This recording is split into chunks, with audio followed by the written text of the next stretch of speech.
Նախորդին Ավստրիայի մայրաքաղաքից վերադառնալիս ինքնաթիռում լրագրողներին տված հարցազրույցի ժամանակ Սերժ Սարգսյանն ասել է, որ ընդհանուր առմամբ բավարարված է Վիեննայում կայացած հանդիպումներից։ Դուք շատ լավ հասկանում եք եւ կարծում եմ նույնիսկ կանխատեսում եք իմ արձագանքը, որը հետեւյալն է։ Դա լավ է, բայց քիչ հավատ են ներշնչում։ Որովհետև այդպիսի խոսակցություններ եղել են բազմիցս, բայց իրականության մեջ արդեն մի քանի տարի է, որ պայմանավորվածությունը չի պահպանվում։ Նախագահի խոսքով Վիեննայում հայկական կողմի նպատակն է եղել պարզել, բանակցություններն արդյոք փակուղի են մտել, պատերազմելուց բացի այլ ելք չկա, թեև Ադրբեջանի նախագահը հայկական կողմին շտապել է ներկայացնել որպես ապրիլյան պատերազմի նախաձեռնող կողմ։ Ադրբեջանի նախագահը նայելով համանախագահներին եւ ինձ, ասում է, որ մենք ենք նախաձեռնել ապրիլյան այդ գործընթացը։ Վստահ եմ, պատկերացնում եք իմ պատասխանը, բայց սա է։ Ադրբեջանի նախագահը այսօր տասնյակ անգամ կրկնեց, որ Ադրբեջանը միայն ու միայն խաղաղությամբ է ուզում լուծել այս հարցը։ Լավ վիճակ չի, բայց իրական վիճակը դա է։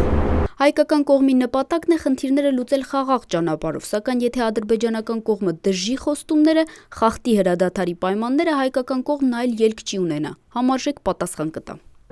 Ես չեմ կարծում, որ վաղվանից ընդհանրապես բացառվելու են խախտումները, բայց հուսով եմ, որ շատ ավելի հանդարտ կլինի, քան եղել է մինչ այսօր։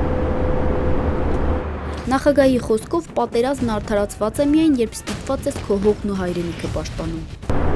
Մենք մեր ընտրությունը վաղուց ենք կատարել եւ մեր ժողովուրդը այդ ընտրությունը վաղուց է կատարել։ Եվ դա ցույց տվեց ապրիլի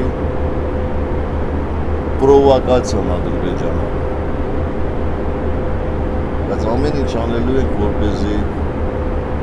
չկրկնվեն այդ իրադարձությունները։ Վիեննայում խոսակցություն է եղել նաև որոշ ժամանակ հետո եւս մեկ անգամ հանդիպելու մասին։ Հայկական կողմը կառուցողական առաջարկությամբ է հանդես եկել։ Քանի որ խոսքը գնում էր հրադադարի ռեժիմը պահպանելու ուղղությամբ համանախագահների կողմից մոնիտորինգի հաստատման մասին, մենք առաջարկեցինք, որպեսզի այդ մոնիտորինգը հաստատվի մինչ մեր հանդիպումը։ Սա կլինի կողմերի կողմից կառուցողական մոտեցում։ Ինչ վերաբերում է ապրիլյան պատերազմից հետո տարածքային կորուստներին, ապա նախագահ Սերժ Սարգսյանը նկատում է, պետք է նախ հասկանալ, այդ կորուստներն ինչ նշանակություն ունեն՝ ռազմավարական, մարտավարական, թե հոգեբանական։ Եթե զուտ մետրով չափենք, ապա պետք է ասեմ հետևյալը, որ հայկական ուժերը, որոնք որպես անվտանգության գոտի ունեին 800,000 հեկտար, կորցրել են 800-ի չափ հեկտար, դա 1/1000-ն էլ չկա։ Ռազմավարական առումով կամ մարտավարական առումով այդ տարածքները որևէ նշանակություն չունեն։ Զուտ հոգեբանական առումով, այո, ադրբեջանցիները կարող են իրենց ժողովրդին համոզել, որ ինչ-որ մի արդյունքի հասել են, բայց ուզում եմ մի համեմատություն անեք։ 800 հեկտար եւ յուրաքանչյուր հեկտարի համար 1 զոհ, 2 վիրավոր ենթադրենք։ Ու ճիշտ թվերը միայն իրենք գիտեն։ Բայց նույնիսկ եթե կես զոհ, 1 վիրավոր, էլի շատ է։ Համեմատեք, տեսեք, այդ 800,000 հեկտարը գրավելու համար ինչքան զոհ պետք է տային։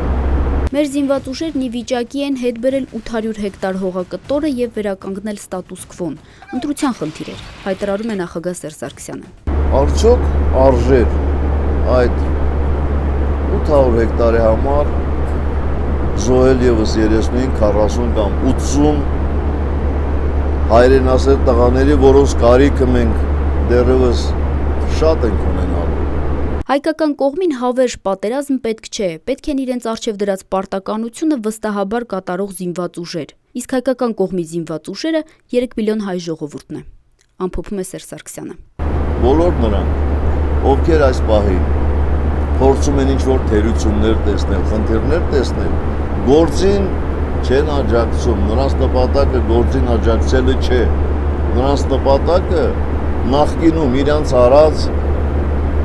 անպատասխանատու հայտարարությունները իրականությանը մոտ բերելն է։ Սա շատ ակնհայտ է։ Եթե ուզում ես անպայման ասեմ, որ մենք հաղթել ենք, կարող եմ ասել։ Բայց ամենաճիշտ ձևակերպումը հետևյալն է։ Մեր զինված ուժերը իրենց խնդիրը կատարել են եւ տա Աստված, որ մշտապես կատարեն եւ կատարելու են, որովհետեւ մեր զինված ուժերը թեև թվականակով մենք մի բան ենք ասում, մեր ամբողջ 3 միլիոն ժողովուրդն է Հայաստանում, Արցախում, դա գումարած նաեւ Սփյուռքն է։